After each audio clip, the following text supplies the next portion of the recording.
Steve, here's your early swings. You had quite a lazy swing, kind of a golfing upper snap, not a good lagging snap, 68. Pretty much we're in the 60s with a few lower 70s. For a big, strong guy, in your 40s, this certainly should have had better explosion than that. And you can see your opening hips, stride, and rotation look good, but again, it's a golfing snap. It's a pull up of the knob. There's not a defined lag and snap. The lag is what sets the bat plane on having the bat head track behind level. Most of the time slightly up perhaps. And look at yours as your bat head drops down low because the knob goes up in there, something we typically see a lot. You need to get a real defined level of lag and snap. The lag is what's going to set the plane for the bat to snap on. It involves extension of the lead arm and keeping that knob going on a straight path. Look at Andrew Collins here. There's the lag, there's a snap to cut to the top of the ball.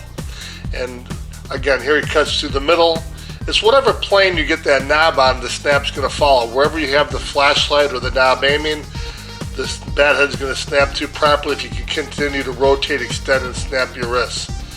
You can see him moving up the ladder here to the middle of the ball and finally cutting through the top. That was your main problem. He had pretty good hips and did a pretty good job on rotation. Again, you see your bat head drop, your arms are jammed in.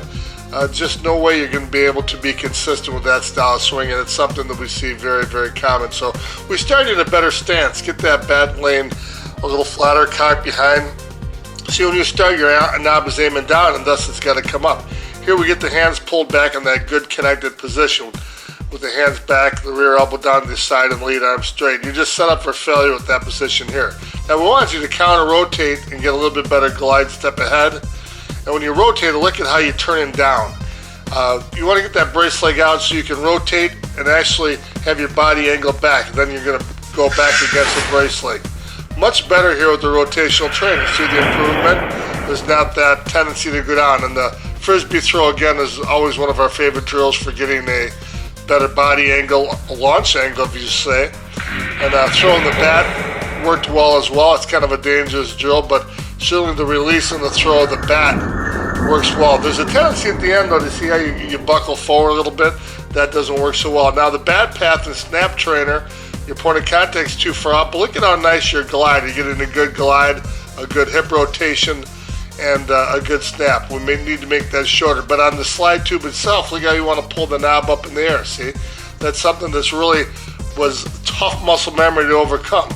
Using the guide rope here, again, there's not a lag and a snap. You're just kind of dragging it and then snapping within the rotation. You need to create actually a linear drive of the knob forward. You can pull from the front side, but that knob does not want to go up. You want to make sure that knob stays parallel to the rope. Look at Collins. Parallel to the ground, and then the snap comes parallel. Look at you, the knob is being pulled up. There's not an extension and a drive from the lead arm to get that knob on a straight plane. Perfect snap we've worked on.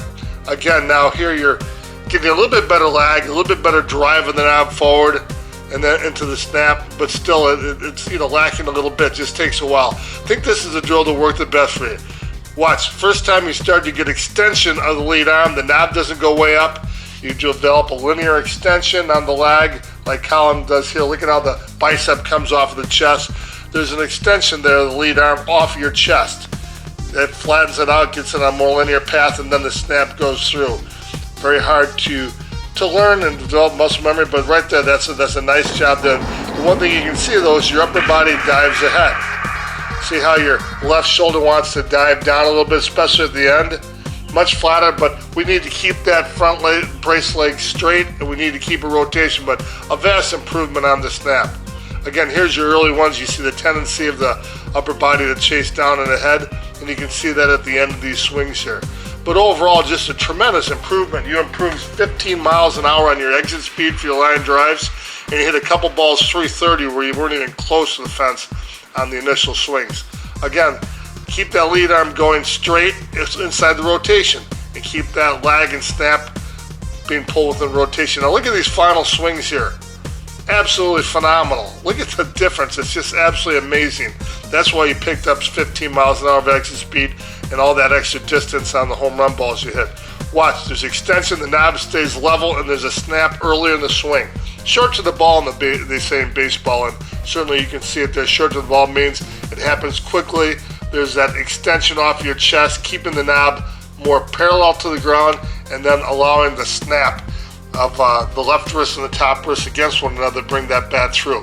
And you were actually thinking a little bit over the top with that bat head, a cutting tomahawk motion. Absolutely fabulous.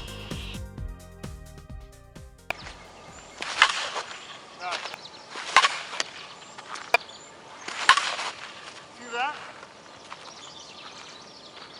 That fence is 305 and it's up in there. You probably hit that 300 on the fly. Look at that. Enjoy that. That's gone. Woo! Turn to the back camera and tell them what you did. The back camera. I just hit it out. Was that 320? Hit that about 330. But say mechanically what you did. I kept the bat back, pulled the knob through, and snapped over the power snap. Look at that. Nice. The king of Panera Bread here, Steve Armstrong. Steve, absolutely amazing difference from just having a drag pull-up swing to developing a lag and snap and a tomahawk and swing over the top. How radical was that for you to make that change? It was a huge difference. Really tough. Years of muscle memory doing the other swing. It's a big difference. Pulling the bat head through and then power snap over. I feel with the DeMarinis, the ball comes off the bat more sharply. It felt more smooth. I just like the DeMarinis a lot better. Tonight on the Bachelor, the women are looking for love, but Bear thinks he's selecting a batting practice partner. Is confusion and mayhem for all? Let's see if Bear gives out a bat to a lucky lady. Alright, so we had the group date and Bear asked the ladies to go play in his co-ed softball team, and well, it seems another girl had a problem. Rachel, you were on the co-ed date too, and that didn't go well for you. No, it didn't. I mean, I thought Bear was kind of cute, and I asked him to go to second base with me, and he turned me down. Bear? I'm not running to second base for you. What the hell's that all about? Well, you're just an idiot. Indeed, my friend, so no DeMarini unload for her? No DeMarini unload for that one. Okay, well, Let's have another one.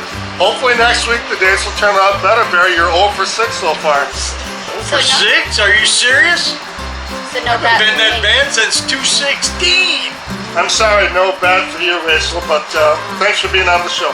For all you young fellers out there looking for love, get yourself a Larry Carter DeMarini. A lot more forgiving, better looking, and a hell of a lot easier to find a sweet spot.